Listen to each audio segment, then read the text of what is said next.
Okay, good morning, everyone. It's 8 o'clock and I'm calling the October 25th Finance Committee to order. Can we have a roll call, please? Member Chaplin, Here. Member Covert, Member Desart, Member DeCiani, Member Eckhoff, Member Garcia, here, Member Hart, Member Krajewski, Member LaPlante, Member Ozog, Member Phillips, Member Pachalski, Member Renahan, Member Rutledge, here, Member Schwarzy, Member Selman, Member Tornatori, and Member Zay. Hey, we have a quorum. Thank you, everyone. So this morning we are starting out with our presentation, and I'm very proud to be introducing Highland Park Mayor Rodering, and she's going to be coming up and addressing the board about her experience with what happened on the 4th of July in Highland Park, and hopefully that'll help us make our vote on our county board agenda with our gun resolution. So thank you, Mayor Rodering. Appreciate it. Good morning, and thank you, Finance Chair Chaplin and members of the DuPage County Board Finance Committee. It's a pleasure to be with you, and I really appreciate your time and your attention this morning.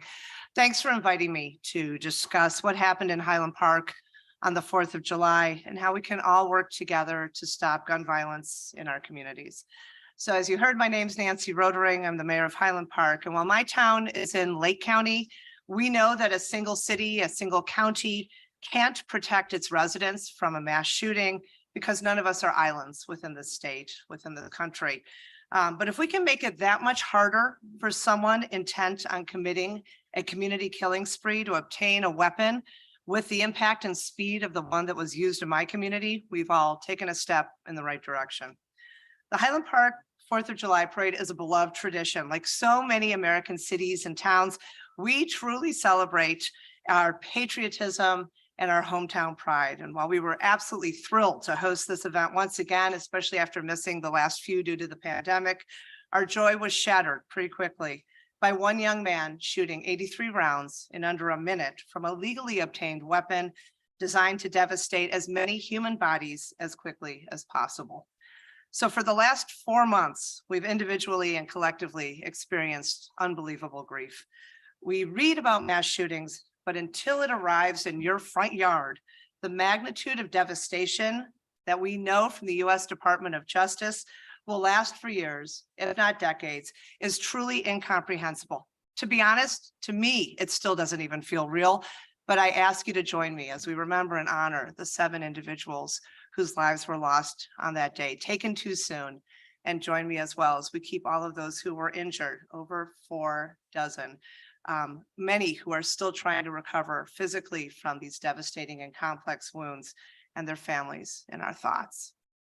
So Highland Park's story includes 8-year-old Cooper Roberts, who went to a 4th of July parade with his family, and as a result, missed the beginning of the 3rd grade because he was still hospitalized, still learning about living forevermore in a wheelchair with PTSD.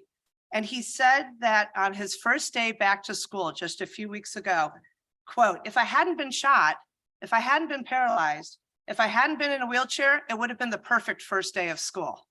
Think about that as an 8-year-old and what waits for him as he looks forward.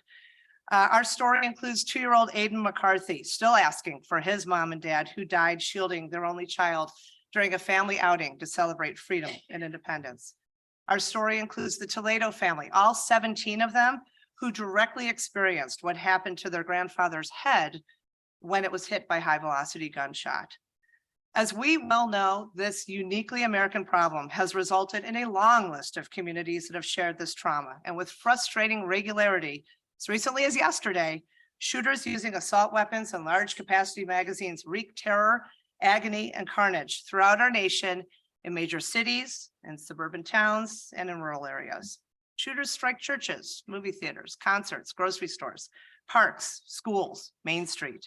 And we know from conversations with the U.S. Department of Justice Victims of Crime Office, the impacts of this 1 minute will last for years, decades, and lifetimes. So there's no roadmap to tell any of us what to do when something of this magnitude hits home, but it's the decisions we make followed by the actions that we take that illustrate who we are and what we can do. And if there's even one step that we can take to save another life and keep another town from enduring this kind of pain, we absolutely have an obligation to try. We know that no community is immune to gun violence. And among American mayors, I know there are a couple of former mayors in this room, there's a common refrain of not if, but when a mass shooting will come to our communities. And I cannot sufficiently convey to you the horrible, sick feeling that one experiences when you receive the call that a mass shooting is in your community. And what's equally concerning is our kids talk about not if, but when. I talked to my kids and other kids, and they all said they weren't surprised that this had happened. They just thought it was going to happen in school. Our kids knew exactly what to do on the 4th of July because they've been training for an active shooter their entire lives. What does this say about us as a society? This shooting was a reminder that action against gun violence epidemic is needed now. Frankly, it's overdue. And I join you today, and I appreciate this invitation because I promised my community, as their mayor, as their neighbor, as a parent, as someone who grew up in Highland Park, as a human being, that I'm not going to stop trying. And I ask you to join me today, right now, right here. So many of you might remember that 34 years ago in 1988, a woman entered Ravinia Elementary School in Highland Park with a gun and explosives. Her name was Lori Dan. And after trying to set off her explosive in the school, she then drove to nearby Winnetka, where she shot 5 children in the Hubbard Woods School, killing 8-year-old Nikki Corwin. I tell this story because it was 34 years ago. And we know that over the years and the decades, those who could did not do enough to improve gun laws. In 2013, the Highland Park City Council and I passed an ordinance that banned assault weapons and large capacity magazines. We exercised a temporary option that was provided, a 10-day window in the newly enacted Illinois Concealed Carry Firearm Act, and that allowed home rule municipalities to ban assault weapons and large capacity magazines. We then fought the NRA all the way to the US Supreme Court, and we prevailed. Our town set a precedent that makes it constitutional for Illinois cities, towns, and counties to ban assault weapons and large capacity magazines. Unfortunately, the Illinois General Assembly didn't see the need to allow that opportunity to extend across the state, allowing other Illinois cities to take that constitutional action if they chose to, or even better, to enact a statewide ban. So we're now pursuing all legislative initiatives, but a message from all of us needs to be sent that we need help. Our communities need help. Our local ordinance reflected our community's values, and we did what was feasible under the law at that time. But what community doesn't value public safety, protecting human life? So I recognize that restricting access to assault weapons doesn't stop all gun violence, but banning weapons of war is one common sense step that we can take. It's worth it, frankly. I think we can agree, even if one life is saved. And combat weapons, as we know, are built for combat. They're not built for civilian use on public streets. And while we need a federal assault weapons ban, we as elected representatives need to take any action we can to move this effort forward. Our constituents deserve better than this. Congress passed its first major piece of gun reform in 30 years last June, which was a great first step to reducing the threat of violence across our country. We saw another glimmer of hope when the U.S. House of Representatives passed H.R. 1808, the assault weapons ban of 2022. This bill now moves on to the U.S. Senate, but it's a long process. And we really, frankly, don't have time to wait. Again, yesterday, Cook County has had an assault weapons and large capacity magazine ban on the books for years. In August of 22, the Lake County Board officially passed a resolution supporting both state and federal laws that will ban assault weapons and high capacity magazines, Because Lake County isn't home rule like Cook County, it's precluded from passing an outright ban. And we're seeing similar resolutions being passed among other governing bodies in Illinois and elsewhere. Now is the time to act. You can take a step forward in saving lives. Please add your voices and officially pass the same or a similar resolution. This debate, let's be honest, isn't political. It's not about whether we're burdening lawful gun owners with a new regulation. These regulations have been determined to be constitutional and have constitutionally existed in the past under the 10-year federal assault weapons ban. The debate we should be having is whether we're taking common sense steps to save lives, to preserve our public's public health, public safety, and human rights. Let's call these mass shootings for what they are. They're terrorism, and it's not okay. I've been having conversations with representatives at all levels of government, with the governor and our federal representatives and agencies. And I'm encouraged that these leaders share the value of our town, that they recognize that protecting the safety and well-being of every human life is paramount. And they understand that we as a community are scarred. They stand with Highland Park. They're helping us as we navigate a path forward. I urge you, as you consider this, don't make assumptions about your constituents. According to Gallup, the majority of Americans support a ban on assault weapons. They recognize the very real threat that these combat weapons pose to our daily lives. For some reason, we as a nation have become inured to shootings. I'm sure plenty of people thought yesterday, wow, that was terrible for St. Louis, sending thoughts and prayers. But the impact of this one event, this 1 minute event, is going to last a lifetime. This is not freedom growing up with this threat of violence. This is not the America that we grew up in. I don't remember when we took a vote to say that living with the threat of violence is okay. It's not okay. So I know that you each understand the necessity to act, and I ask you to join us. And I thank you for turning thoughts and prayers into action. I'm happy to answer any questions, and I appreciate your time today. Yes, thank you so much. Do we have any questions from any of the members here today? Member Zay? Thank you, Madam Chair, and thank you, Mayor, for coming. Thank you for your leadership on this. Thank you. You know, my only question is, I've seen you be a leader on this, and I think you should be a leader in Illinois on this. My concern is that you've talked about the federal government taking these first steps, which is a great thing. But why is Illinois lacking behind? You said you've talked to the governor. Right after this happened, there was a call for a special session to address this. And now we sit still months later with nothing being done. And it just seems like you say it's not political, but why don't we not do this? Why don't we do it right away? And again, that's my frustration when you say it's not political, but it seems political because here, the governor, the speaker, the Senate, all Democratic leaders. And if this is such a big issue, then let's really act on it and bring something common sense together. And I hope when you say, you know, Lake County and Cook County, two of the largest counties have banned assault rifles. And DuPage was probably going to take that next step. Why isn't the state acting? Why isn't the state doing this? That's my frustration. I mean, we can do this, but it's the state that ultimately has this authority, and they've been sitting on the sidelines since July, not acting. And that's my frustration, that when we say it's not political, but it could be political, because why didn't we bring it up right away? Is it because you need a special session, you need a larger amount of votes to pass something? I mean, is it because of politics, because it's election? I mean, that's my frustration. Just what your feeling is, and hopefully you will lead this as we get through the election in 2 weeks, that you'll be the leader that will be able to get to Springfield and get this legislation passed. Finally, that needs to be done. I appreciate your support and understanding of what we're trying to achieve. It is what you said, that there are more votes required under a special session. There will be the bringing forward of legislation in January in the lame duck session.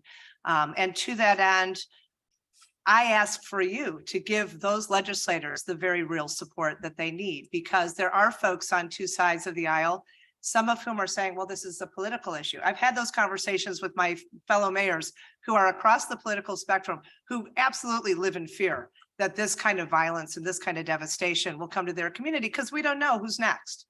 And they're like, well, but we don't want to upset the folks who, it's not about upsetting the folks. It's about, let's get this done. My sense is we will get this done in January. And I sure would love your support when they move forward by giving them the signal that you support a resolution banning assault weapons and large capacity magazines. Just to follow up, what we talk about, and this is a tragedy that happened, but we see violence with handguns all the time. Right. And the city of Chicago is continuing. An 8-year-old killed last night. Right. I mean, and the city of Chicago and Cook County have some of the strictest gun legislation there is. Right. I mean, are we going to also not talk about just about assault rifles? Are we going to talk about other legislation, stiffer penalties for people who commit crimes with guns? So Illegal guns coming in, other guns like that. I mean, is this going to be part of it? Are we going to work as together, just not assault rifles, but all gun violence, to try to bring this under control in our area? And it's scary. You're in Lake, we're in DuPage. We see that happening. That Right. something needs to be done. gun violence is a huge issue. There's no question. As my husband would say, you can't boil the ocean. So let's start with what we can start with. We know that there's support for a ban against assault weapons and large capacity magazines. Let's do what we can to stop this kind of mass shooting from coming to our communities. I share your concern about gun violence, absolutely. But my moment as the mayor of Highland Park is to talk about assault weapons and large capacity magazines. Okay, thank you. And thank you for your Thanks for your leadership on time. this. Appreciate it. Thank you, Member Zay. Member Pachowski. I just want to say thank you for your presentation. My question was basically just, isn't there anything else? We talk about banning weapons, combat weapons, but there's more we can do. I think we got to enable our state's attorneys to start and doing more than just banning assault weapons. I don't know what else we can do, but thank God we have a tough state's attorney in Bob Berlin. But it seems to me, if it's just banning assault weapons, we have to go way beyond that. And I'm hoping that we broaden this. And I know we have to take one step at a time. But it just seems to me there's other legislation that we can do, and hopefully with your leadership, we get that, because this thing was such a travesty. And I'm just hoping that we can finally get the legislation necessary for this. But there's other legislation too. I think our state's attorney should be involved in what we can do to prosecute anybody that has weapons like this. And thank you for your speech. Thank you for your feedback. I appreciate it. Thank you, Member Pachowski. Member Krajewski. I agree wholeheartedly with Member Pachowski. I think, 4th of July in Highland Park, with 4th of July in the city of Chicago, I believe there were 54 shootings, 68 people wounded, and 10 individuals killed in that same 4th of July weekend. So clearly, you had Highland Park, city of Chicago had a massive, gun violence committed by not necessarily assault rifles, but by guns.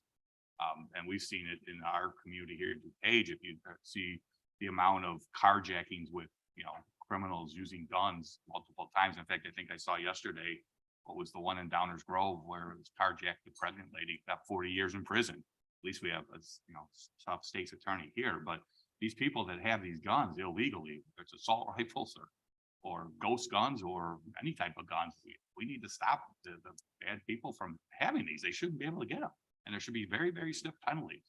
So, but thank you. So I agree. And I agree that we can walk and chew gum at the same time. And having that opportunity right now, knowing that it's already been tested under the Second Amendment, I would urge us to focus on doing more than one thing if we can. But certainly today, the low hanging fruit is assault weapons and large capacity magazines. Thanks for raising that point. Thank you, Member Krajewski. I have Member Rutledge, Member Garcia, Member LaPlante, and then Member Renahan. So go ahead, Member. Thank you, Rutledge. Chair, and thank you, Mayor Rotering, for being here today. I'm sure you're having way more discussions on this issue than we are in this body. So my question is, as part of that discussion, limiting the flood of money from the gun manufacturers that keep politicians from making the hard choice on this issue. Yes. Thank you. It should, again, I urge everybody in this room, stop for just a minute. Think about what if this came to your community? And again, you have no comprehension of the pain. We had a meeting last week with those who lost family members, those who were directly impacted by gunshot. Within their skin, you can feel their horror and their sadness and just the overall devastation, and they have no peace.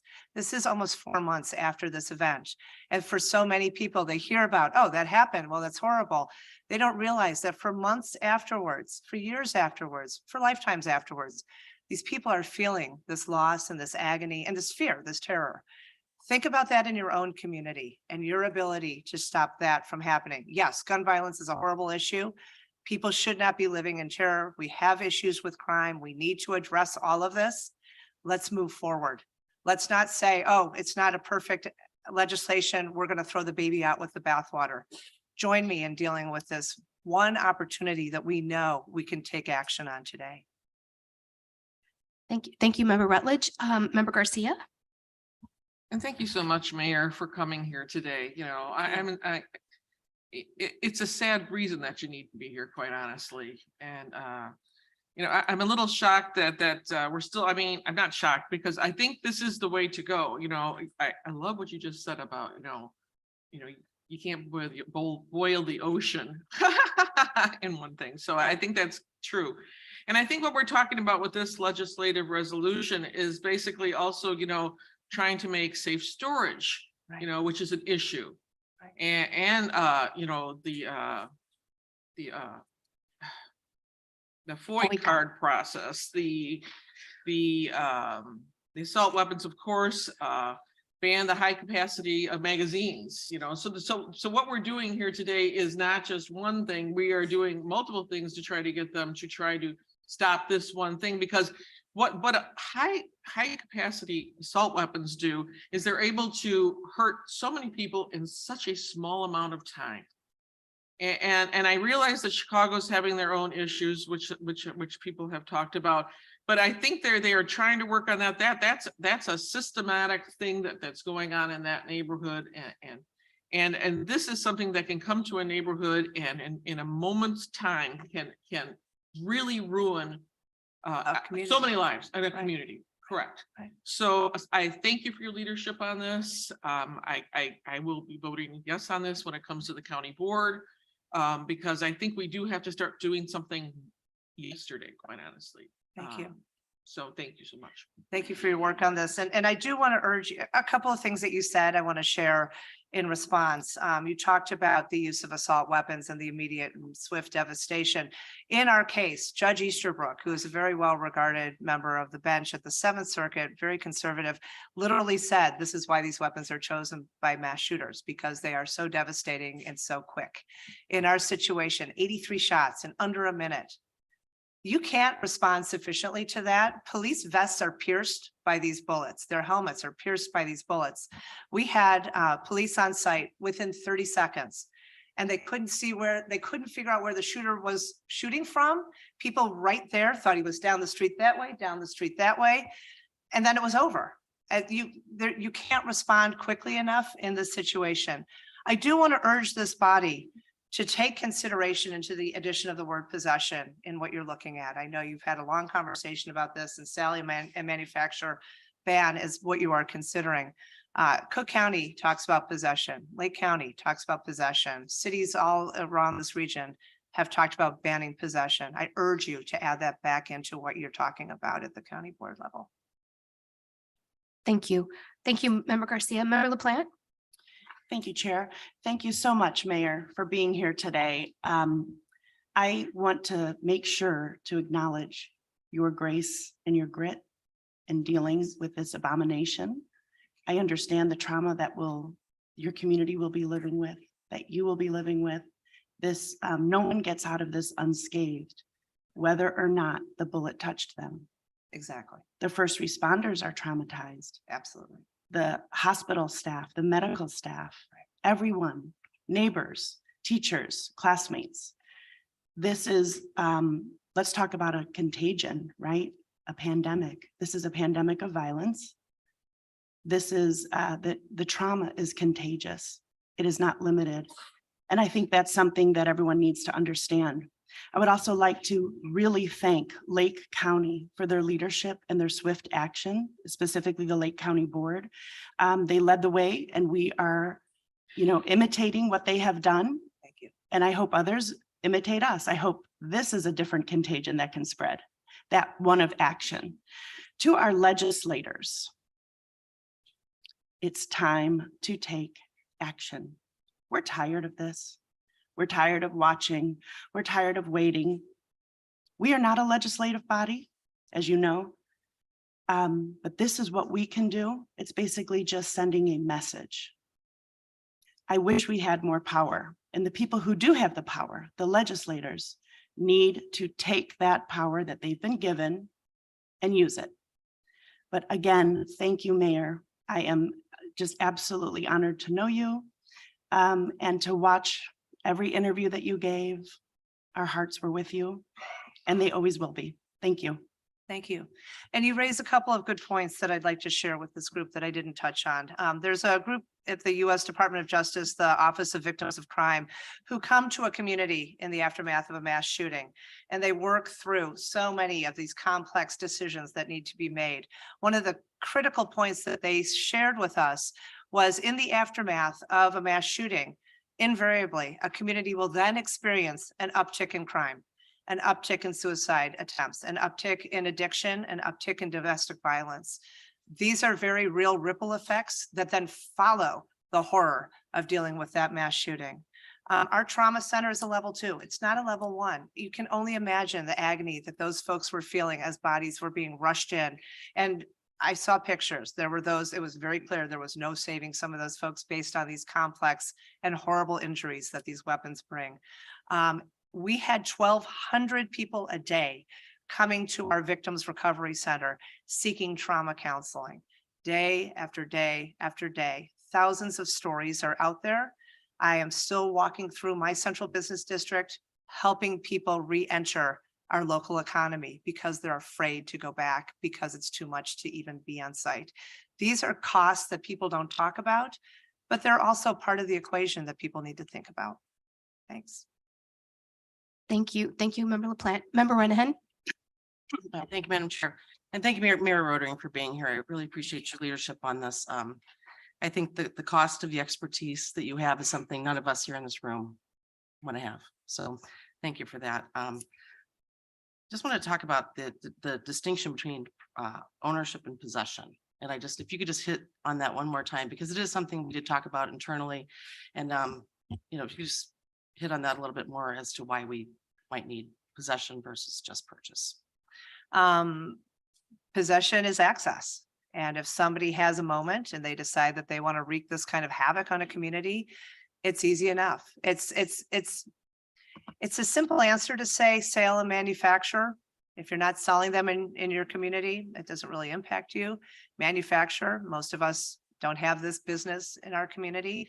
Possession is access. And so when we talk about how do we diminish this risk to our communities, this risk to our region, we talk about how do you provide barriers to somebody having that moment where they think this is a great idea for whatever reason, and they go and grab that gun. It's an important distinction. I don't want to diminish the work that you're doing, and I so appreciate it. But let's be honest, we need to make it harder for those with malintent to get their hands on these weapons. And until we stop them having access to them, it's just a conversation. Thank you, Member Renahan. Any other questions from Member Eckhoff? Well, like everyone, I thank you for coming here today. I attended a seminar through our NACO conference about the Las Vegas shooting. And I was amazed at the amount of time after the shooting that the community has to react to the trauma, just returning items to people. And from what I understand, it goes on for years. So people they're never going to get over it. But two of the items that are often mentioned about gun control and things like that are also the mental health of people. And I would, that's something that the red flag laws, I hope, are something that can be enforced. And we're talking also today about the Safety Act. And I think it's very important to, at least I'm a proponent of modifying that or repealing it altogether, because these guns don't go off by themselves, and people who are mentally ill need to be treated, and people who repeatedly commit crimes need to wait their time in jail so they can't get out and shoot the gun again.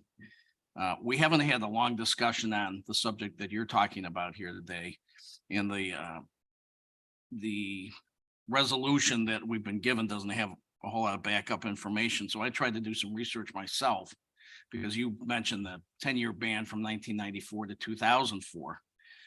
So I was interested in what you did talk about, whether or not that was legal.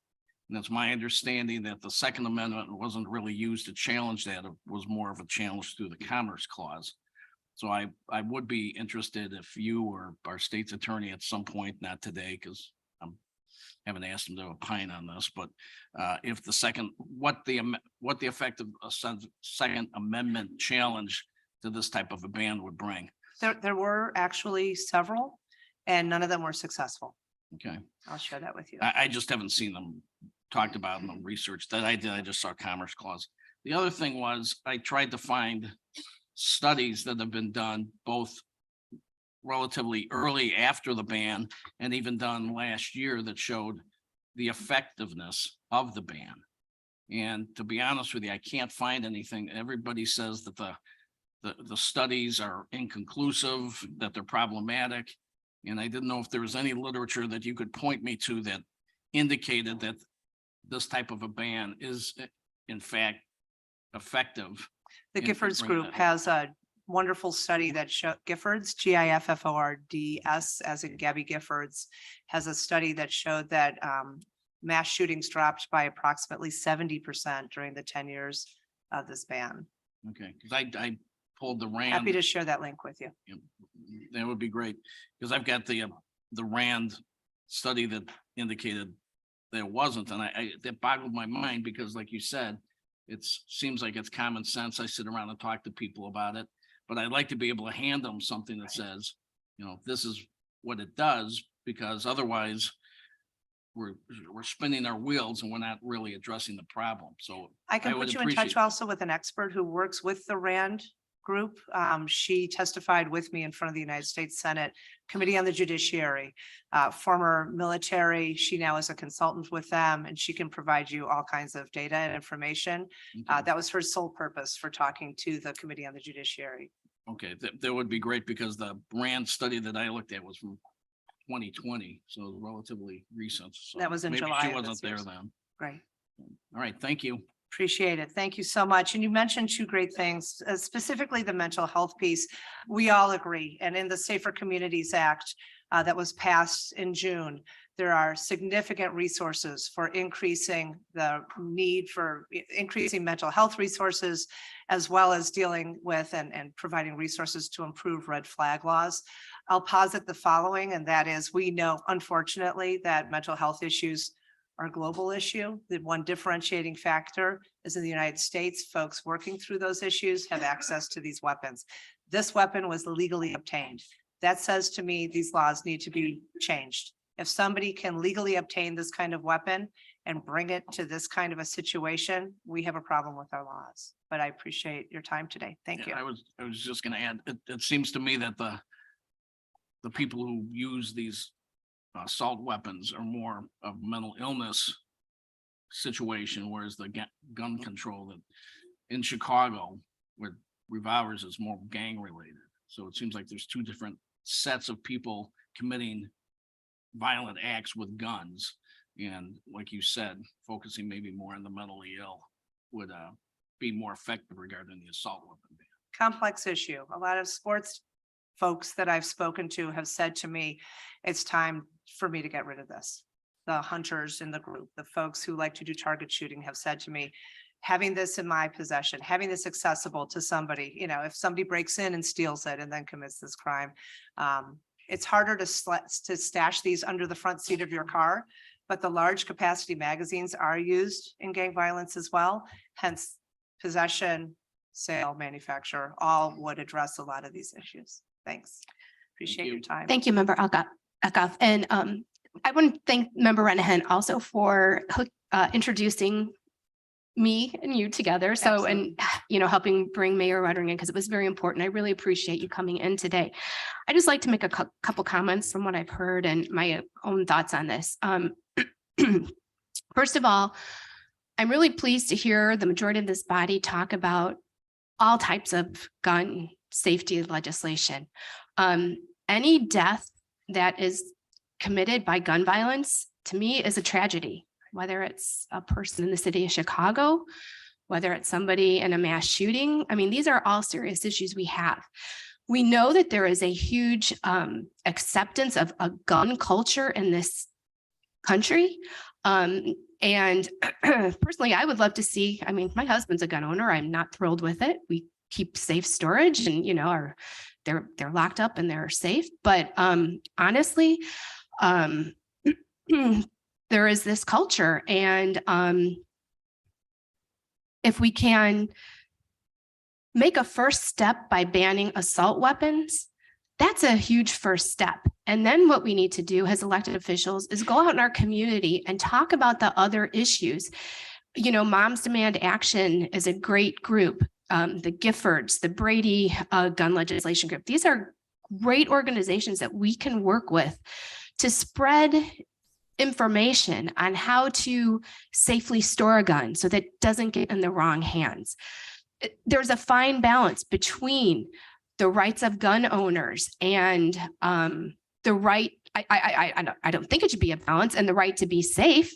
But this is the culture of our country right now. And until we get out and talk to people and start changing minds about this issue, there's not a lot we can do. So I think this resolution is a very good first step, and that we need to continue to work to prevent other guns. And we know a lot of the guns that are coming into Chicago are coming from the East, from Indiana. We want to talk about crime from the East. Let's talk about people getting guns from Indiana and bringing them into the city of Chicago, right? So as I said, any death by guns, we have suicide. I think suicide by gun is the leading cause of death now among children. I mean, so this is a serious issue. This is a good first step. And again, I think it impacts all of us, because I was at an event, I could even speak on it after what happened in Highland Park. I went to talk in front of a group and I couldn't talk because I was so choked up about it. So it does impact us. It impacts us how we go to a movie theater, look for exits maybe, impacts us how we send our children to school, impacts us in so many ways. So I want to thank our legislative chair for bringing this item forward as well. It's a very important first step. So thank you all. Thank you all. Appreciate your time today.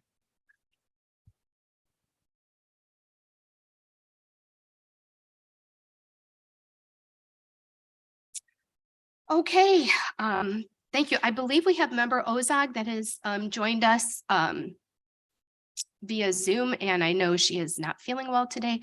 So if there is has been a request to allow remote participation from member Ozog under Section 7 of the Meetings Act. Pursuant to Section 7 of the Meetings Act, if a quorum of the members of a public body is physically present as required by Section 2.01, a majority of the public body can allow a member of that body to attend the meeting by other means if the member is prevented from physically attending because of personal illness or disability, employment purposes, or the business of public body, a family, or other emergency. Is there a motion to allow member Ozog for personal illness to Thank you. I have a motion by member Pachowski and a second by member Selman. All those in favor? Opposed? Okay, thank you. Welcome, member Ozog. Thank you. With that, do we have any public comment this morning? Okay, we have no public comment. My chairman remarks, I have none for this morning other than thanking again Mayor Rottering for attending this today's meeting. Can I have a motion to approve the Finance Committee regular meetings from Tuesday, October 11th? So move. I have a motion by member Rutledge, second by member Krajewski. Any discussion? All those in favor? Opposed? The motion carries. Can I have a motion on budget transfers, FIR 045322, resolution budget transfers from 10/25/22, various companies and accounting units. I have a motion by member Zay, a second by member Garcia. Any discussion? All those in favor? Aye. Carries. Procurement requisitions. Finance, can we have member Krajewski?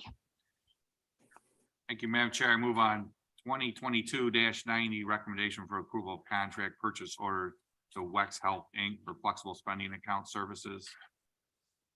I have a motion by member Krajewski, second by member Zay. Any discussion? All those in favor? Aye. Carries. Member Krajewski? Thank you, Madam Chair. I move on FIO-0056-22, which is ordinance for approval of an amendment to the DuPage County procurement ordinance, circumstances not suitable for public bid. I think we need to waive the first reading on this. And I would ask to waive the first reading on it for my motion. Is that correct, Chris? Yeah, yeah, yes. Oh, and county board, I thought in finance too, or no? Okay. Making a motion to waive the first reading.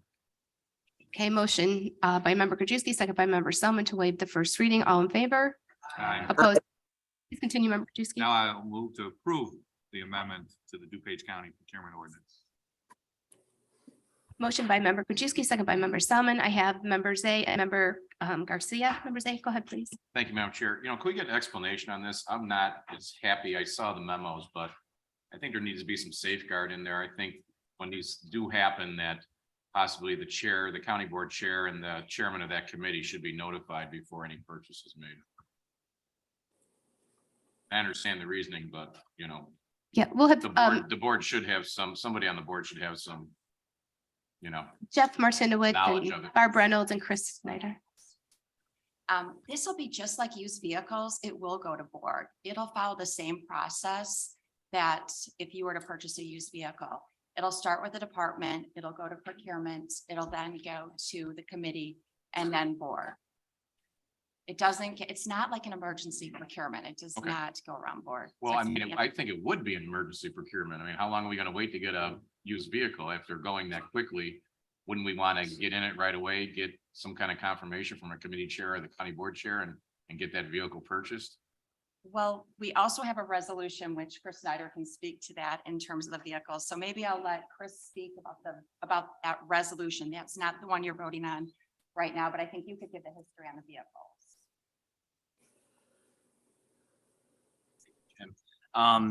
So as Barb mentioned, this is not an emergency purchase.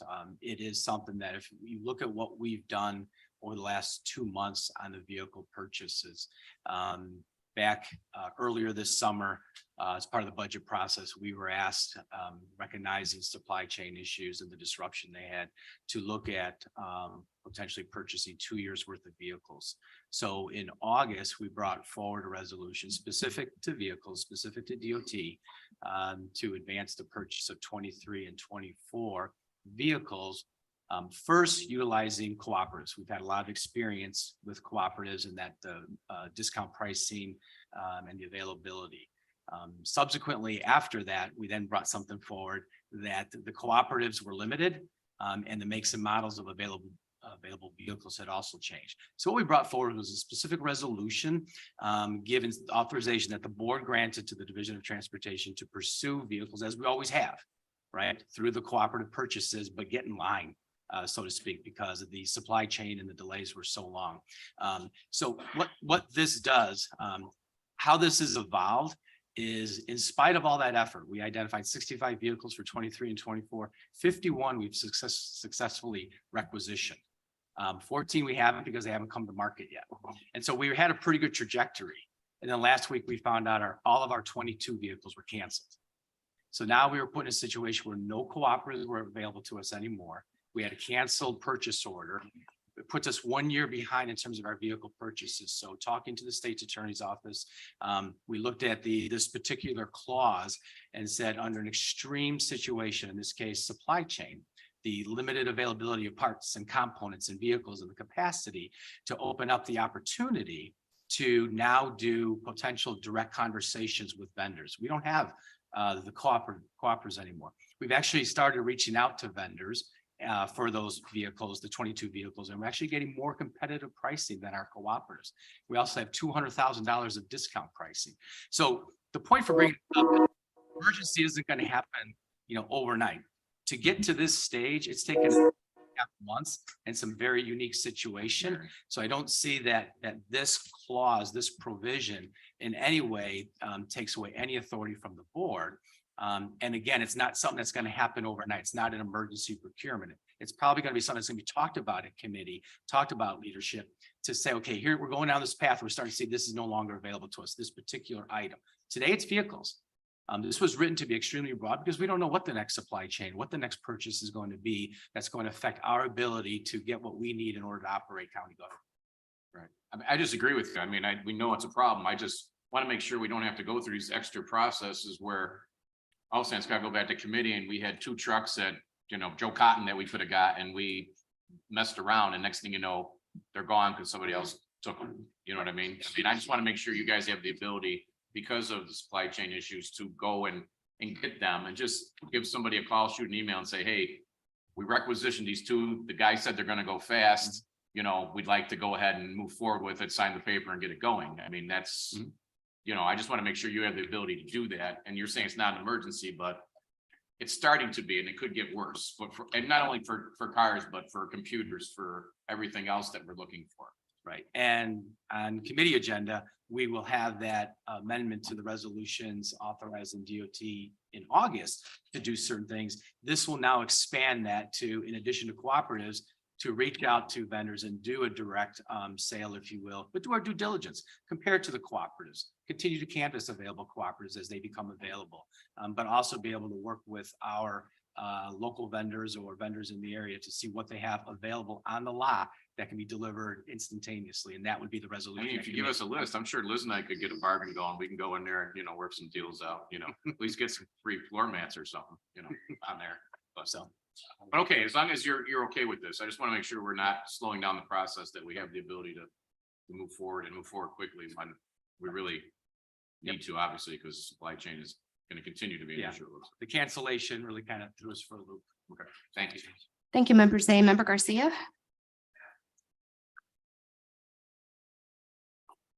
Yeah, thank you so much. Member Zay asked a lot of the questions I was going to ask, so thank you, Member Zay. One question I did have was that I know supply chain is an issue now. It's never been an issue in the past, as far as I am aware. Is that correct? To this extreme, I should say. That's accurate, yes. Okay, so if it becomes not an issue again, this is something that we can then take off of this at this point in time, so we would no longer need this on here, or is this just always going to stay on here as another option? I think you can always revisit this at some point down the road when the world normalizes, the global supply chain normalizes, to see whether this is still an appropriate provision. Procurement ordinance.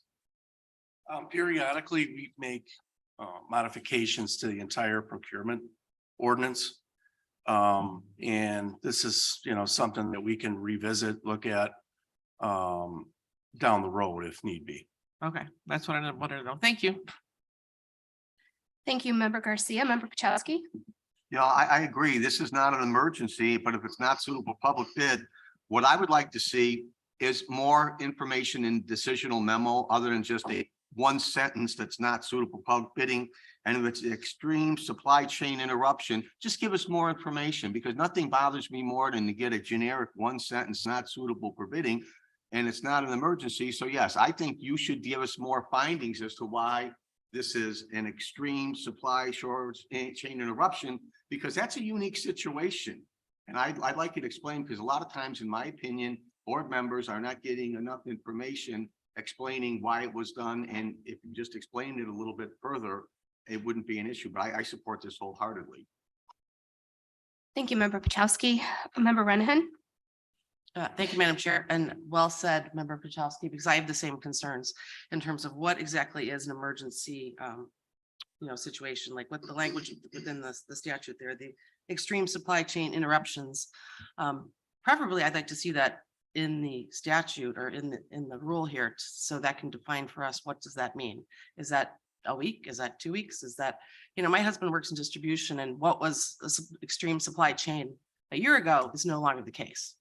So, it's going to be mercurial, it's going to be changing, and we don't have any kind of sunset on here to say this is 6 month, we're going to allow this, or a month or a year, because essentially it does away with our procurement process, which concerns me from a taxpayer point of view very seriously. Let me address that to some extent. We met yesterday, State's Attorney, Nick, Chris, myself, procurement, and there's a due diligence on the department. The department has to prove up that they can't bid, they can't use a cooperative. They have to prove that up to procurement before they go in front of the parent committee or the finance committee and board for a purchase to waive bids, to purchase something like vehicles like Chris did. So there is a due diligence process internally that we put in place, but eventually down the line, when we look at the procurement ordinance, we can, look at this again, or even make modifications to some of your suggestions. Okay, because I think, we can all see there's an opportunity for price gouging at some point. And, that's very concerning. And I appreciate what you're doing. I know that we've had to work with vehicles, especially for JPS, try to grab the used one. I mean, it has been an issue. I understand that, but this seems a little open-ended. Thank you, Member Renahan. Any other questions? Well, most of you asked my questions as well, because I did ask about at least having a list of vehicles that are purchased or items that are purchased under this new procurement requisite to be sent to the board. And I also asked for a sunset on this, but it's not normal procedure to put a sunset in an ordinance. So I think it might be good to revisit this issue maybe on a yearly basis to make sure, because anytime we change our procurement ordinance like this, it is a major change. And I agree, about being responsible with our tax dollars and what everyone else has said here. So I think it's another, to revisit this in another year or so. So any other discussion? Okay, all those in favor? Opposed? Motion carries. Member Krajewski? Thank you, Madam Chair. I move on FIP 0296-22, recommendation for approval of a contract issued to Home Depot USA Inc. Furnish and deliver safety supplies for the Regional Office of Education. I have a motion by Member Krajewski, a second by Member Zay. Any discussion? All in favor? Aye. Opposed? The motion carries. We thank you, Member Krajewski. Move on to Animal Services with Member Krajewski. Thank you, Madam Chair. I move on a change order, which is a recommendation for amendment to the purchase order 5450-0001 for a contract issued to IDEX for SNAP test and laboratory services. Motion by Member Krajewski, second by Member Zay. Any discussion? All those in favor? Aye. Opposed? Carries. Thank you, Member Krajewski. We move on to Development, Member Tornatori. Thank you, Madam. Move approval of DCP 291-22, a recommendation for approval of a purchase order to Safe Belt, Illinois for professional services to perform building and plan reviews on an as-needed basis for building and zoning for a period of December 1, 2022 to November 30th, 2023, for a contract total amount not to exceed $125,000. Motion by Member Zay, motion by Member Tornatori, second by Member Garcia. Any discussion? Okay, seeing none. All those in favor? Aye. Motion carries. Thank you, Member Tornatori. We move on to Health and Human Services, Member Renahan. Thank you, Madam Chair. I move approval of HHSP 028922, recommendation for approval of contract issued to Cisco Chicago Inc. for primary food supplies and chemicals for the Care Center, December 1st, 2022 through November 30th, 2023, not to exceed $869,168. Motion by Member Renahan, second by Member Shorzy. Any discussion? All those in favor? Aye. Aye. The motion carries. Member Renahan. Thank you. I move approval of HHSP 0290-22, recommendation for approval of contract to Well Sky Corporation for renewal of the annual homeless management information system software and cloud services contract renewal of licensing, training, support, and custom programming, November 1st, 2022 through October 31st, 2023, not to exceed $40,400.48. Motion by Member Renahan, second by Member Garcia. Any discussion? All those in favor? Aye. Motion carries. Thank you. We move on to Judicial Public Safety, Member Renahan. Thank you. I move to discharge the Judicial and Public Safety Committee for consideration of item 8E. 8E1. A motion by Member Renahan, second by Member Garcia. Any discussion? All in favor? Aye. Opposed? Member Renahan.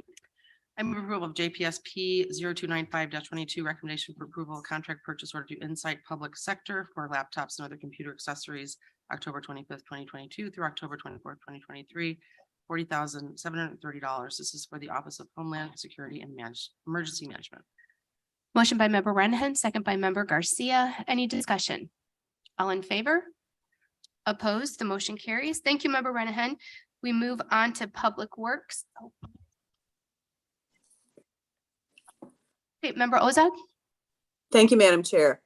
I move for approval of an amendment, FMP 0081A22, an amendment issued to White Construction for the JOF Annex expansion for an accounting adjustment to move $5,400,000 from fiscal year 2023 to fiscal year 2022, and this is part of the 2022 surplus. Have a motion by Member Ozog, a second by Member Garcia. Any discussion? Okay, all those in favor? Aye. The motion carries. Member Ozog. Thank you. I move for approval of FMP 028822, recommendation for the approval of a contract to SNI Solutions Incorporated to furnish and deliver de-icing solids, Eco Salt for facilities management grounds for the period November 1st, 2022 through November 31st, 2023 for a contract total amount not to exceed $96,320 per lowest responsible bid. Motion by member Ozak, second by member Garcia. Any discussion? All those in favor? Aye. Opposed? The motion carries. Member Ozak? Thank you. I move for approval of PWR 041822, a resolution acceptance of the Illinois Department of Commerce and Economic Opportunity Grant Management Initiative, installation and or replacement of utilities grant program, intergovernmental agreement number 21-203306, company 2000, accounting unit 2640, $400,000 for public works. Motion by member Ozak, second by member Garcia. Any discussion? All those in favor? Aye. Opposed? The motion carries. Thank you, member Ozak. We move Thank on you. to technology. Member Selman? Thank you, Madam Chair. I move on TECO 22-22, an amendment to County Contract 5816-1-Serve issued to Intellius to provide ad hoc support for our ERP system. We're increasing by the amount of $11,100 for a total amended contract of $33,300, an increase of 50%. Motion by member Selman, second by member Garcia. Any discussion? All those in favor? Aye. Aye. The motion carries. Member Selman? Thank you. I move on TEP 292-22, a recommendation for the approval of a contract purchase order to Archie Supply LLC for business envelopes for county departments. This contract covers a period of October 26, 2022 through October 25th, 2023 for a total of $50,000 per lowest responsible bid. Motion by member Selman, second by member Garcia. Any discussion? All in favor? Aye. Aye. The motion carries. Member Selman? Thank you, Madam Chair. I move on TEP 293-22, a recommendation for the approval of a contract purchase order to MHC Software for our ERP system. This contract covers a period of December 1st, 2022 through November 30th, 2023 for a total of $75,021.70, and this item is sole source. Motion by member Selman, second by member Garcia. Any discussion? All in favor? Aye. Aye. The motion carries. Member Selman? Thank you. I move on TEP 294-22, a recommendation for the approval of a contract purchase order to Dell for our Microsoft Enterprise Agreement for all Microsoft and Azure Cloud services for GIS and IT. This contract covers a period of December 1st, 2022, November 30th, 2025 for a total of $3,838,349.52 bought via the Governmental Joint Purchasing Act. Motion by member Selman, second by member Garcia. Any discussion? All those in favor? Aye. Aye. The motion carries. Member Selman?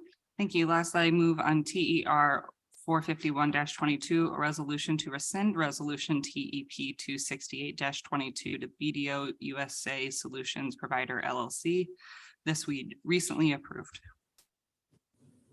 Motion by member Selman, second by member Garcia. Any discussion? All in favor?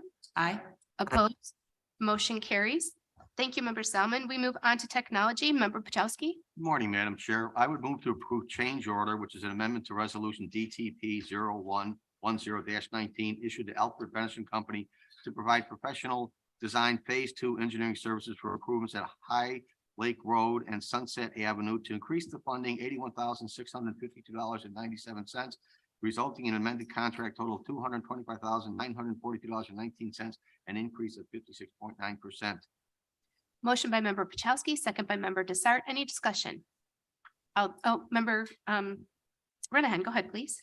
Yeah, thank you, Madam Chair. We just had some good discussion on procurement and kind of how things go in terms of, we have to be flexible with supply chain and that kind of thing. I'm just wondering why a 56.59% increase, what kind of background information did you get in terms? There was a grading issue, and I think that was the reason for it, and we discussed it at length in transportation. But because of the work that was done in a grading, I think this was necessary and needed. Go ahead, Chris. Oops, turn that on. Okay. So yeah, this is a professional service. This is a design engineering phase for an improvement not too far from here. Close railroad to an intersection. It's a safety improvement, install traffic signals in advance of the crossing so people can cross safely. So we had come up with a design and had been trying to work with the railroad to get them to the table to meet with us and talk about the design and meet in the field. It took over a year and a half to have that meeting. And so when they did see the plans and met in the field, we have to do a major redesign because we're relying on an open drainage system, the utilization of the ditches that are out there. That's going to affect their side slopes, and they were not supportive of that. So we have to do an enclosed drainage system. In addition, we secured federal funds for the project, 1.4 million. Those funds aren't programmed for 2 more years. What that brings is an additional oversight by the state of Illinois. So part of this is now reflects the change in the plans as kind of directed by the railroad, but also the additional coordination we're going to be required with the state of Illinois in order to comply with the federal requirements. Thank you, Member Renahan. Member Zay? Thank you, Madam Chair. And Chris, thank you. We talked about it in committee. This is probably one of the most dangerous crossings I've seen. It's in District 6. Literally, you come over the railroad tracks and you have to stop at a stop sign, which is basically 1 car length over the track. On a, what do you think that angle is? About 30-degree angle coming straight down. So this is a pretty dangerous area. You can see where on the concrete there's actually scrapes where cars bottom out as they come through there, or trucks or anything else. So again, unfortunately, this is going to be a big improvement on High Lake over there. But again, working with the railroads and getting the federal money is going to make it a lot better, and the scope's changed a lot. Thank you. Thank you, Member Zay. Okay. Okay. All in favor? Aye. Opposed? The motion carries. Member Pachowski? Thank you, Madam Chair. Move to approve amendment DTR 05438-16, which is amendment to a resolution. It's a local agency agreement between the County of DuPage and the Illinois Department of Transportation for improvements to County Farm at Ship Road to increase the county share of the funding amount of $11,798.92, resulting in a final county cost of $93,510.92, an increase of 14.44%. Motion by Member Pachowski, second by Member Zay. Any discussion? All in favor? Aye. Opposed? The motion carries. Member Pachowski? Thank you, Madam Chair. Move to approve DTR 0415-22, a resolution for additional appropriation for impact fee service to Area 6, York Township for $530,000. Motion by Member Pachowski, second by Member Zay. Any discussion? All in favor? Aye. Opposed? The motion carries. Member Pachowski? Thank you, Madam Chair. Move to approve DTR 0425-22, a resolution for the recommendation of approving annual financial commitment in support of Chicago Metropolitan Agency for Planning to consolidate planning of land use and transportation for the 7 counties of northeastern Illinois, $72,718, an increase of $36,359. Motion by Member Pachowski, second by Member Desart. Any discussion? All those in favor? Aye. Aye. The motion carries. Member Pachowski? I'd move to discharge the Transportation Committee on this next item, Madam Chair. Motion by Member Pachowski, second by Member Garcia to discharge. All in favor? Aye. Aye.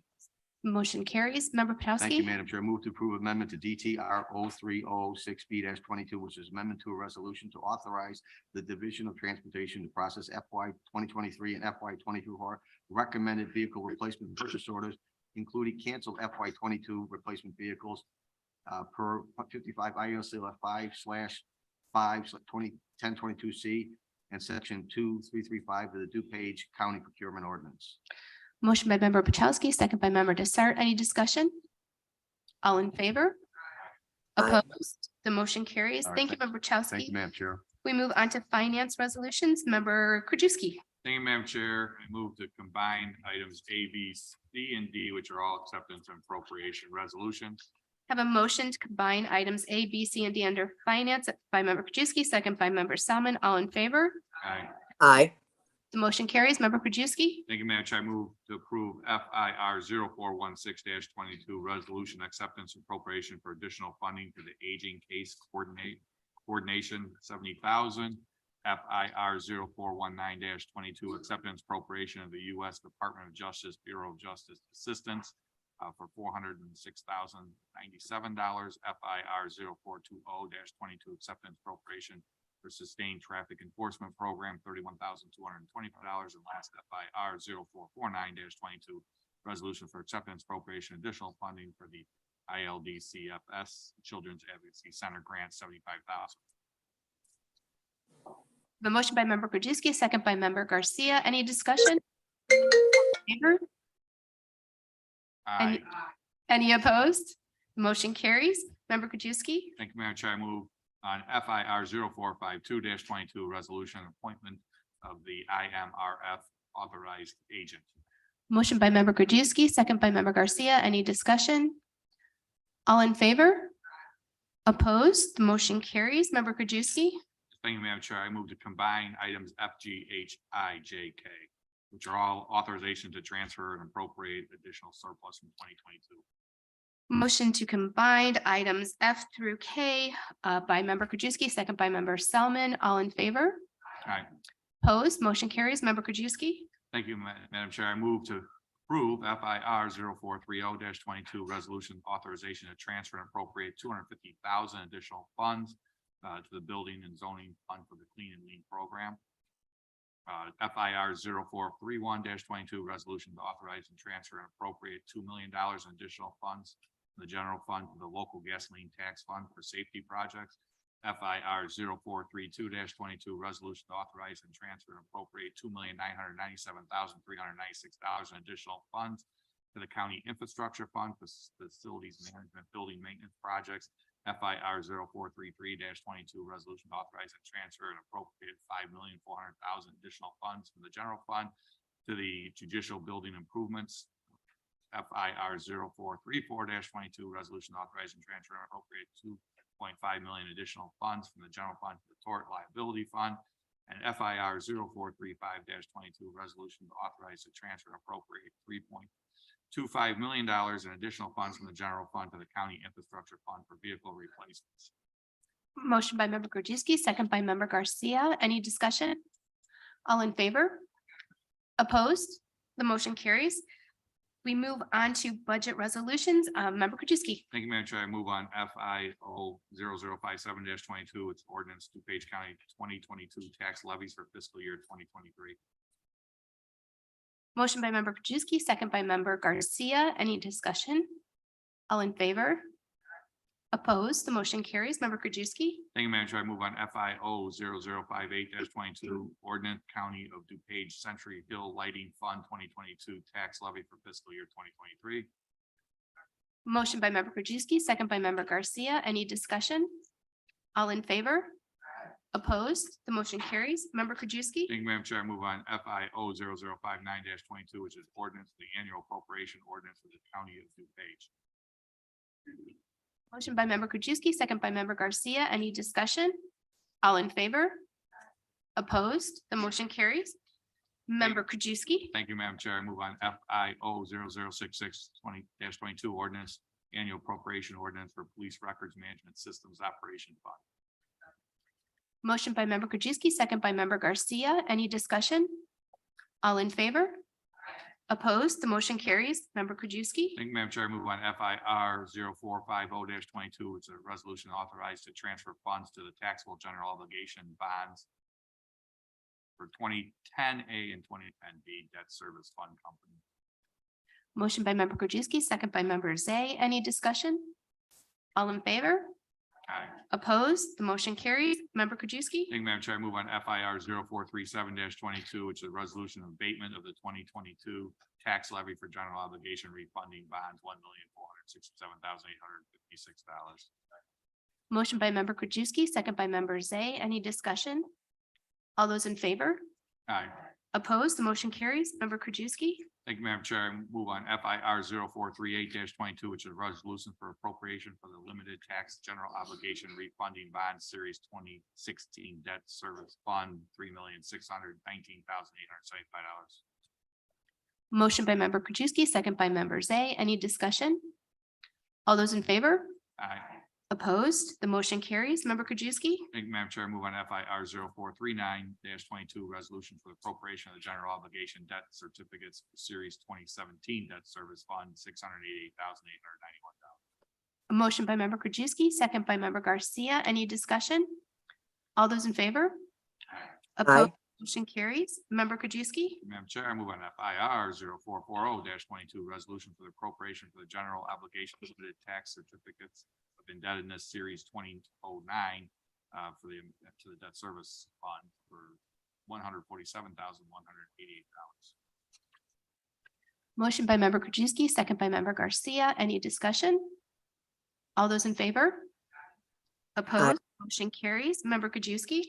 Thank you, Madam Chair. I move on FIR 441 22, resolution for appropriation for the special service area number 35. Lakes of the Royce for $328,471.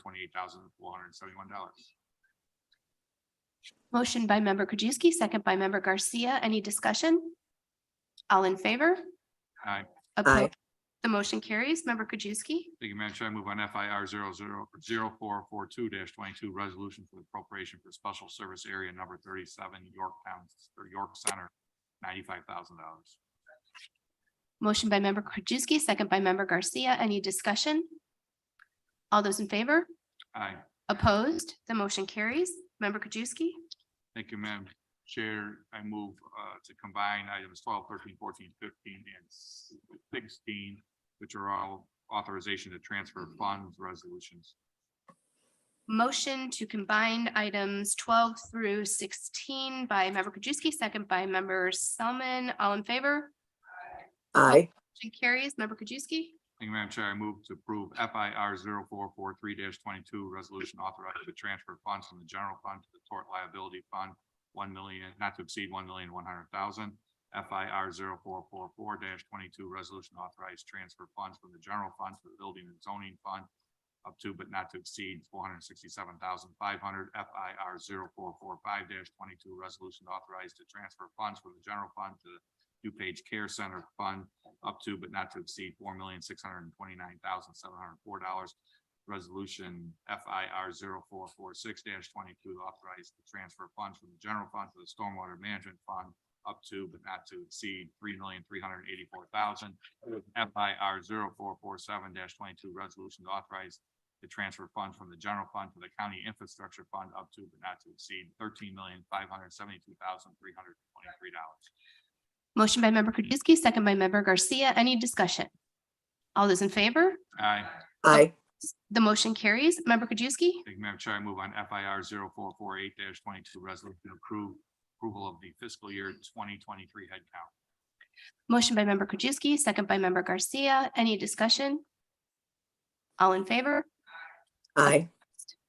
The motion carries. I am going to ask member Krajewski to come up and take items 18 and 19.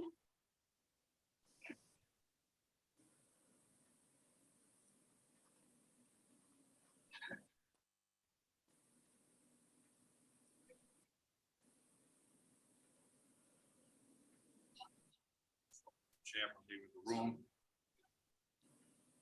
I can get a motion for FIO 0061 -22.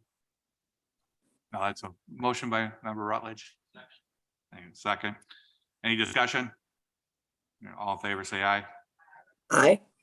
Motion carries. Next, can I ask for a motion on FI 0062 -22? Solomon, second by member Rutledge. Any questions, comments? All in favor, say aye. Any Aye.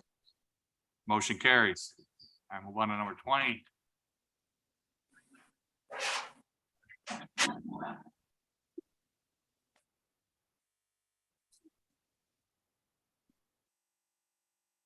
Thank you, member Krajewski. And member Krajewski, if you'd like to take Sure, I rest of will the items? move on FIO 0063 22, ordinance, annual appropriation ordinance for the Emergency Telephone System Board for the period December 1st, 2022 to November 30th, 2022. Motion by member Krajewski, second by member Schwarzy. Any discussion? All in favor? Opposed? The motion carries. Member Krajewski. Thank you. Last, I'll move for approval of the fiscal year 2023 financial plan. Motion by member Krajewski, second by member Selman. Any discussion? All in favor? Aye. Opposed? Motion carries. Thank you, member Krajewski. We're going to move on to informational, and I'm going to call member Krajewski again. Thank you, Madam Chair. I move to receive and place on file informational items: A, payment of claims; B, wire transfers; C, appointments; and D, grant proposal notifications. Have a motion by member Krajewski and a second by member Selman to receive and place on file informational items A, B, C, and D. Any discussion? All in favor? Aye. Opposed? The motion carries. Thank you, member Krajewski. We move on to budget discussion, and we have our Veterans Assistance Commission 2023 budget. And do we have Steve, you want to come on up? Welcome. Good morning.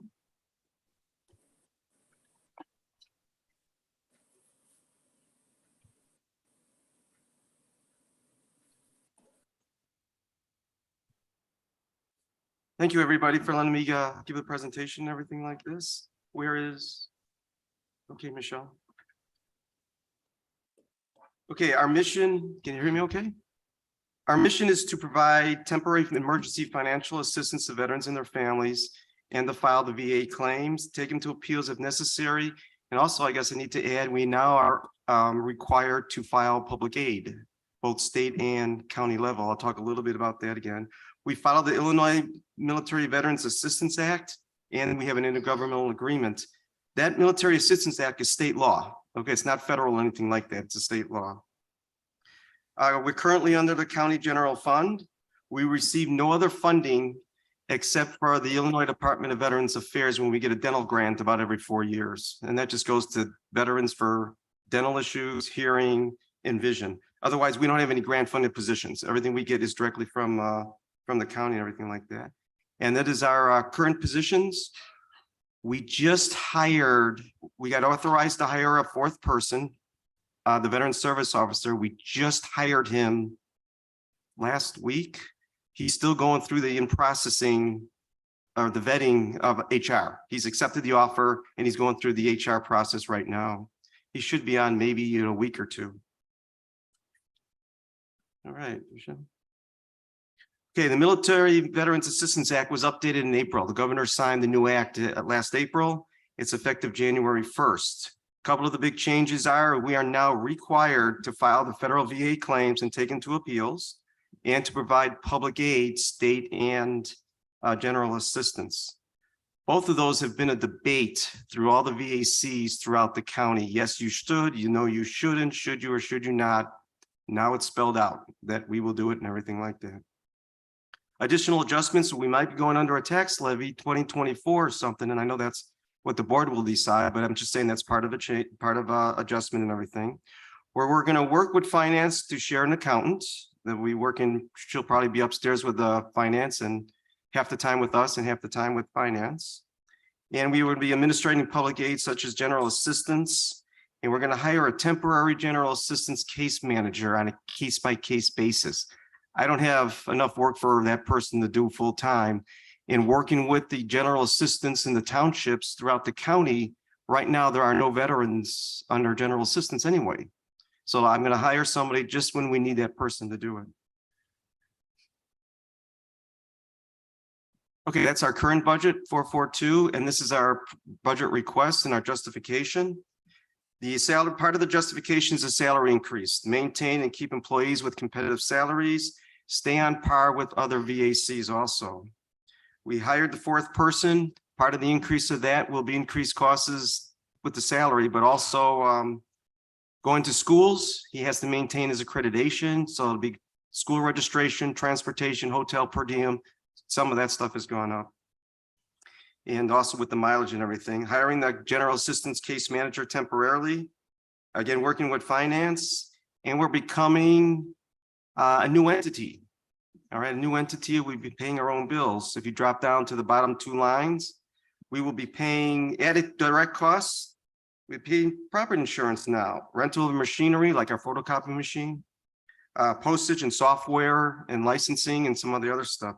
Indirect costs that we'll be paying for will be the auditor, finance, HR, IT, facilities, and the other items here such as security too. Okay, go back here. These are currently our salaries. The fourth person's salary, if he comes on board in 2 weeks, he's gonna have what, 2 weeks worth of FY22 money. It's basically negligible and everything. In comparison to the other counties went up pretty good. That's just the best range that I can get figuring out those 4 counties that I was told to look at and everything like that. Again, our proposed budget, those are our proposed salaries. And if you go down to the bottom one, the accountant is part-time with finance, and we split the salary in half with finance. All right, this is where you might need a magnifying glass. Go to the next slide.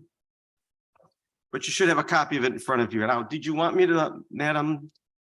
Did you want me to go through each line item? Do you want me to highlight? Did you have any questions? Does the you committee really have any want me to- questions?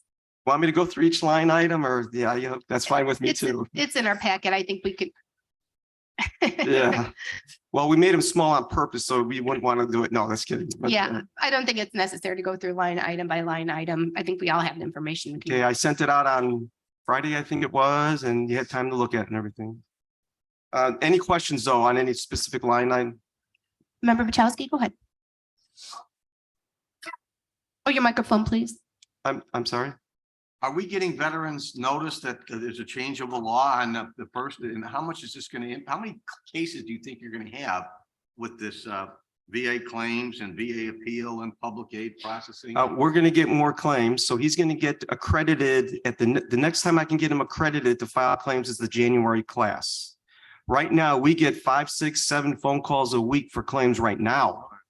And we usually send them over to the Illinois Department of Veterans Affairs, or I'll take care of him if I can. We're already getting the request right now. So any increase, the increase will be how much work we do in the office, but the amount of people coming in will probably still stay the same, or even get more.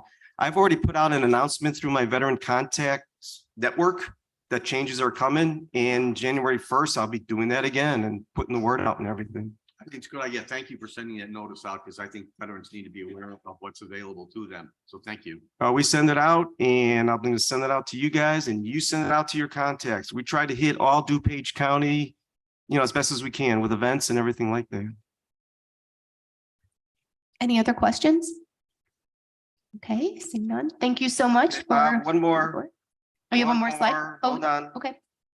Go down to, there we go. Just in summary, though, I do want to say that the increase or our budget with the chairman's recommendation, the increase is only about $195,000. All those direct and indirect costs are going back into the general fund and everything like that.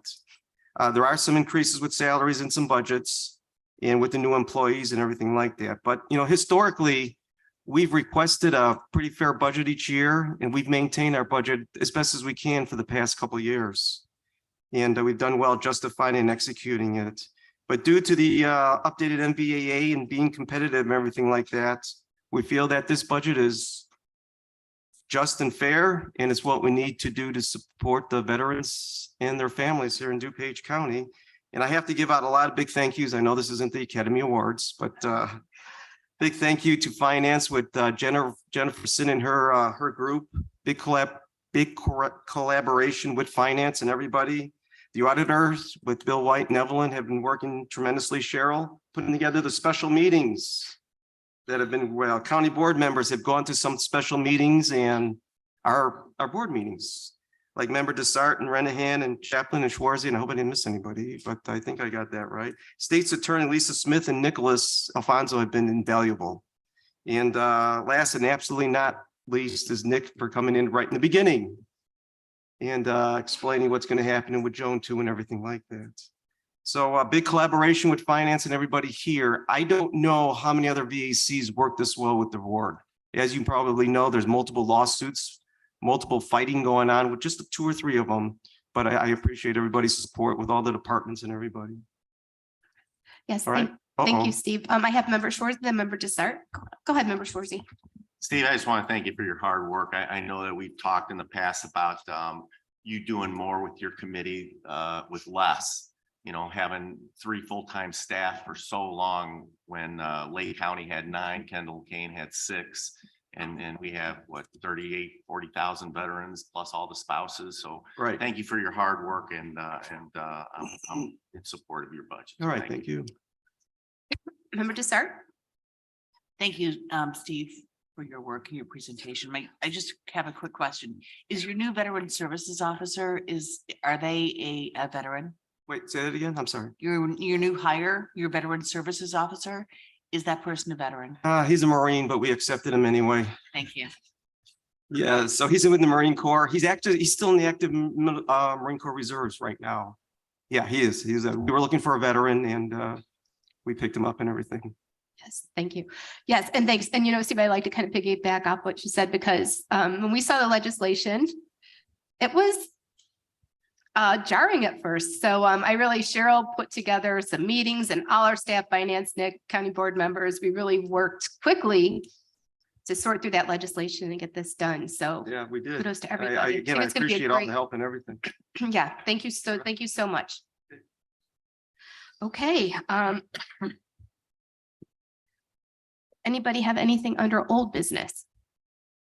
Okay, under new business, I would just like, I'm gonna ask Nick to come up and just talk a little bit about the tax abatement and explain it, how it's gonna work to the board. So when we go into county board to vote on it, we have some good information, good information.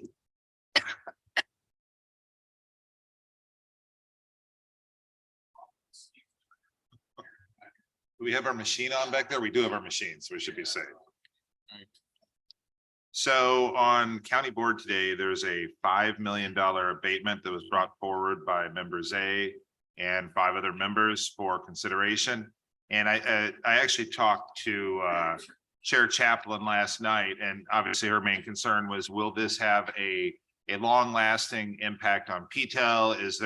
This is as written right now by members A. This is a 1-year impact.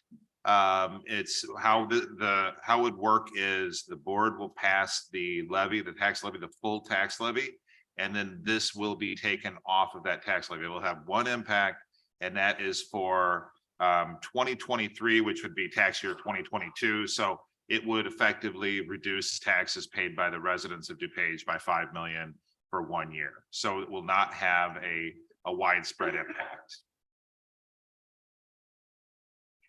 I just want everybody to be aware of that going into county board. Members, go ahead, please. Yeah, thank you, Madam Chair. You know, I got concerned and I was trying to wait until November, but every committee meeting we talk, all I hear about is the $40 million surplus, $40 million surplus. Well, we just passed 16.4 million in today out of that surplus, and 11.6 was to infrastructure. My issue is that we're not giving anything back to the taxpayers who are struggling right now. I mean, prices are up, gas is up, natural gas is over doubled. I mean, it's food. I mean, all we talk about is more projects, more things. And I think if we waited another month, we'd probably spend that.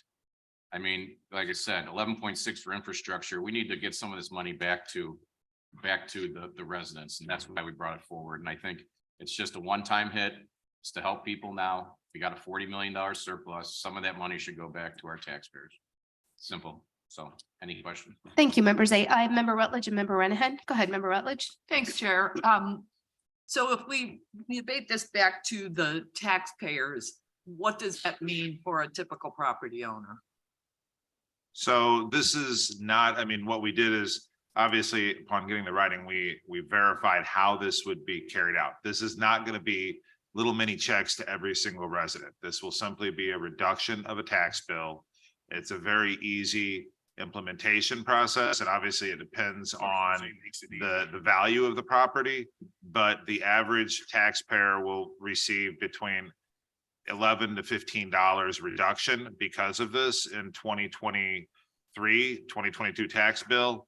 Obviously, if your property is valued more, then it would be more of an impact. But I mean, keep in mind, the county's portion of the tax bill is one of the smallest on the tax bill. So that's just something to keep in mind. Thank you, Nick. And that is exactly the point I was driving towards. While I don't have a problem giving something back to the taxpayers, I think if it's going to be between $12 and $15, it'll be a blip on the radar. And I almost feel like people will go, really, this is all you could give me? So I guess, again, I think we should be giving some back to the property or the constituents, but I'm not sure if this is the right way to do it. The one thing I would just to keep in mind, so given a lot of the caps have been blown with the limitations for taxing districts out there, not only are you guys giving back if you approve this for the 5 million, but by not raising the taxes, I think that's sending a big message as well. So you are not raising property taxes and you're getting $5 million abatement. Yes, thank you, member Renahan, or member Rutledge. So I have member Renahan, member Ozog, member Desart, and member Krajewski. Member Renahan? Thank you, Madam Chair, and thank you, Nick. That's what I was wanted to know. So thank you for bringing that up, member Rutledge. $11 to $15 tax reduction for property taxpayers only. So that doesn't help our rental people or anything like that. I guess I just would leave it for the board, and maybe this is for somebody else, not me, as I'm walking out the door, but I think there should be consideration of the repeal of the gas tax, because that's about a $16 million. We have it, we can shift that funding over, and that helps everybody, not just taxpayers. It helps anybody who has a car, anybody who uses the roads, and we do have the money to replace that.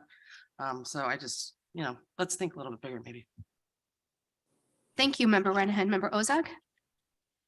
I can agree with, call it a tax rebate, whatever you like, as long as it's not compounded going into the future. But I do want to note in our correspondence this week with Mr. Marciniak, the idea of a $10 million garage or facility attached to the sheriff's office really needs to go away. I'm not really clear on the source of this, but there are so many cheaper alternatives to housing the vehicles that we've purchased over the last few years. So I just want to add that as an addendum today, because when we're talking about doing other things with the money, this one needs to go away. Thank you. Thank you, member Ozog. Member Desart? Yeah, I agree with member Renahan. This isn't helping all of the residents of DuPage County, only homeowners. And, doing the math, the 5 million divided by the population, it's about a latte. It's about $5.35 per person. So people can say, Jim, say thanks a latte, because that's what this is. It's not enough to really make a difference in people's lives. Thank you, member Desart. Member Krajewski? Sure. Does this levy include the new growth? Keep in mind, we're not talking about I the know. levy here, but yes, it includes the new So it'll growth be the for new new growth- construction. New We are growth, capturing new because growth. that'll go for next year, and then we're abating 5 million. Yeah, we are capturing. What's the new growth. dollar amount that we're levying?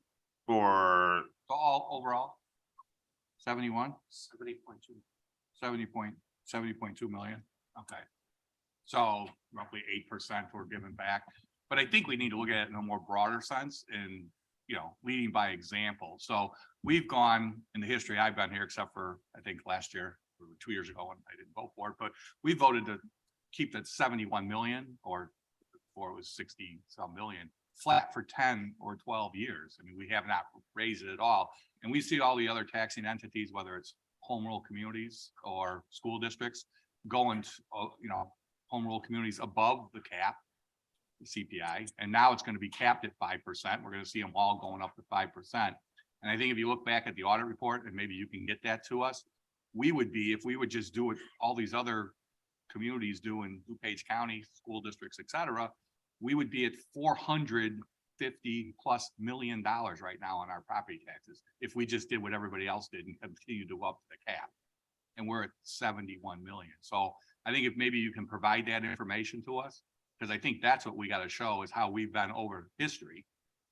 Our property taxes, if our county would be, and it would be noticeable, it'd be $500,000 right now. It's 71 million, because we've consistently always just done the flat dollar amount, and we've never even gone to the caps every year, like almost every single entity in this county. So I think the long history that we've shown is not only have we not raised it, we're giving some back too. So, I mean, that's the big number, what the history has been of this board over the years, what we've saved residents. And it's not a latte, it's, several weeks worth of groceries is what they say. I mean, if they had to pay that $500 million, their property taxes on their county bill would be 5-6 times what we're showing now. If we just did what everybody else did and just go to the cap every year. And we haven't done that. Thank you. Thank you, member Krajewski. So member Ozak, I'll get right to you. I'd like to make a couple comments. So I think this resolution is a gesture to our taxpayers that say that, we have a little bit of extra money, we're going to rebate it. I think that's a good thing. But I do struggle with when I hear that, the money that we're spending is not benefiting our taxpayers, because every dollar that we spend benefits our taxpayers. When we fix our courthouse and when we fix the HVAC and the air is clean, that helps the employees over there and everybody that visits. When maintaining our care center.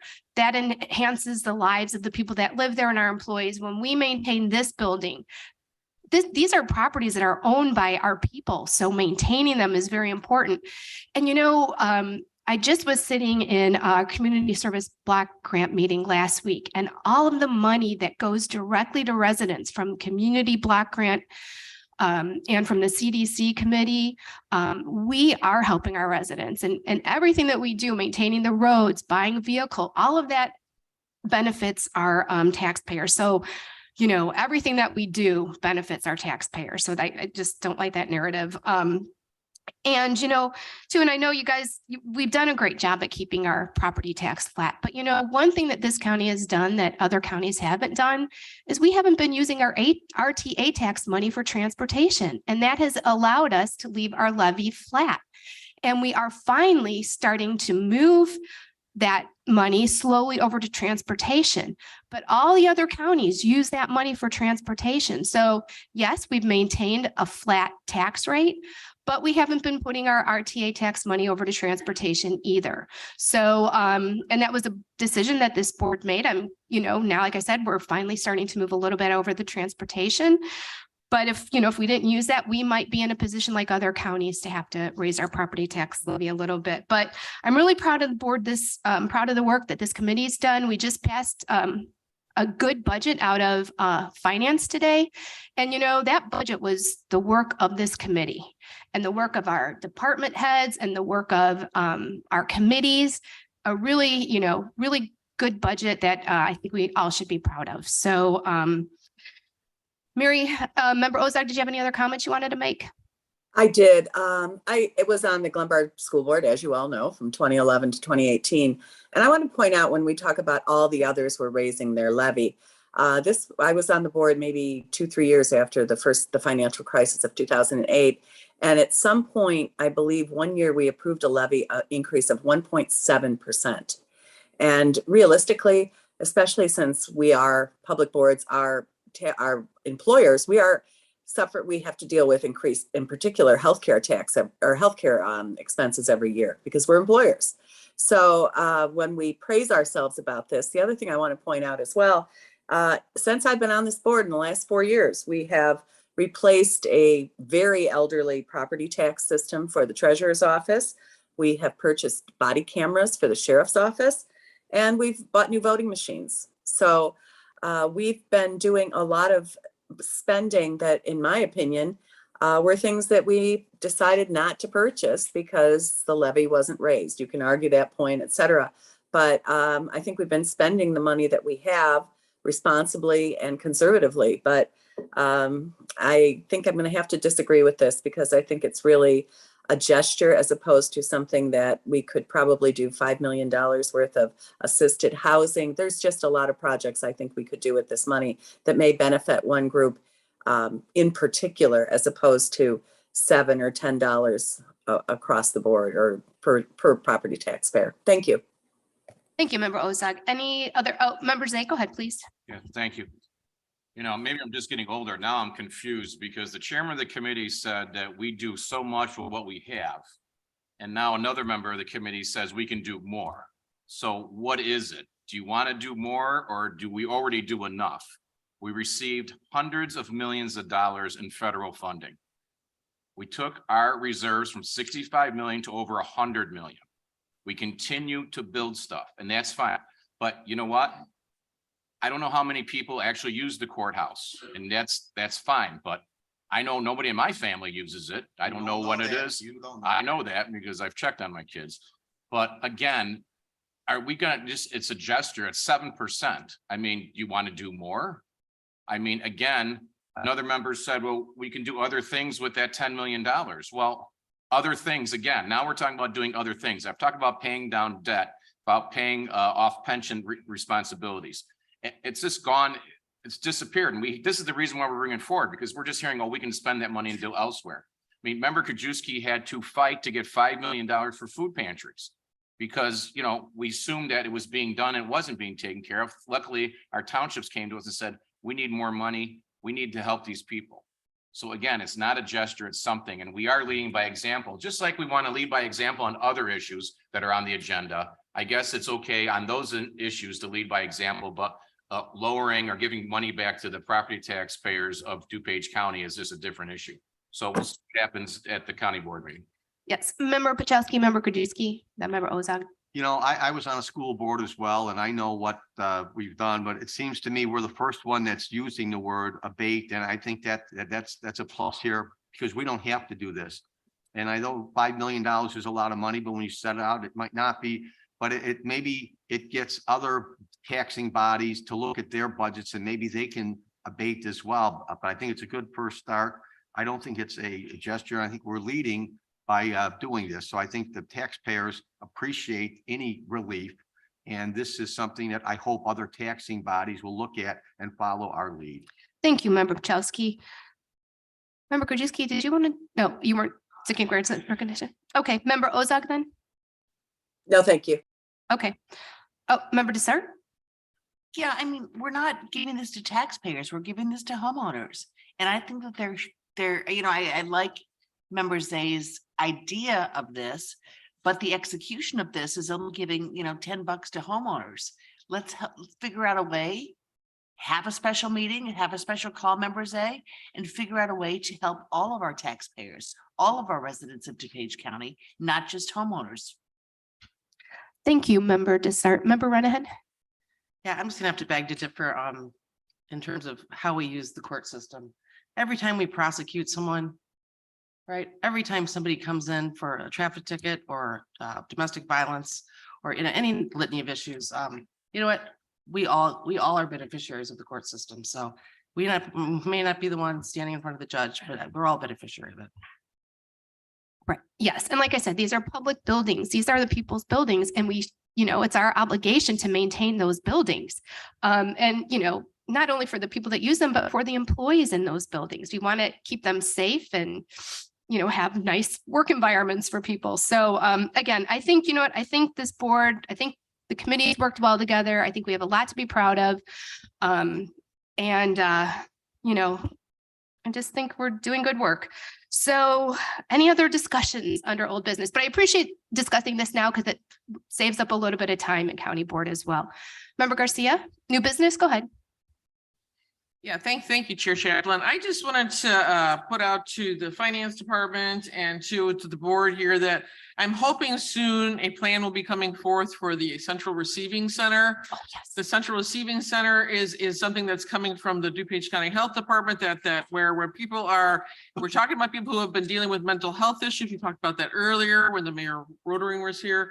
And these people then, if they're arrested, they'll be taking theirs so they can get the treatment that they need. And I think that's going to be helping a lot of these citizens and residents and people in this area. So I'm hoping that we're going to have money from our ARPA funds or at least some from the surplus that can go toward that. So I'm just trying to make sure that that is on the docket so that we make sure that everybody's aware that that's going to be coming before us.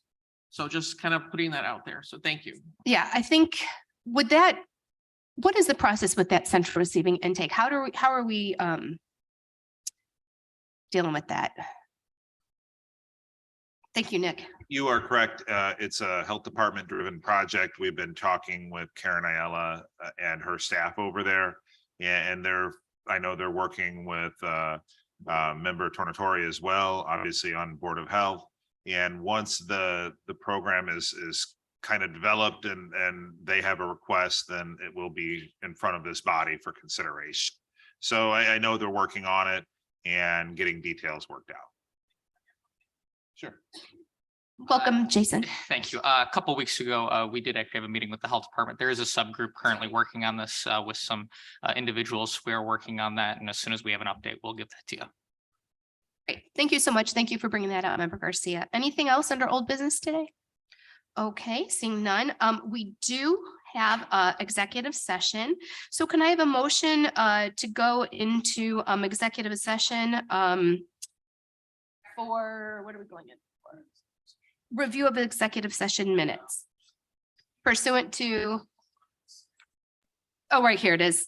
5 ILCS 120/2 review of executive session minutes. I had a motion by Selman, second by Garcia, all in favor?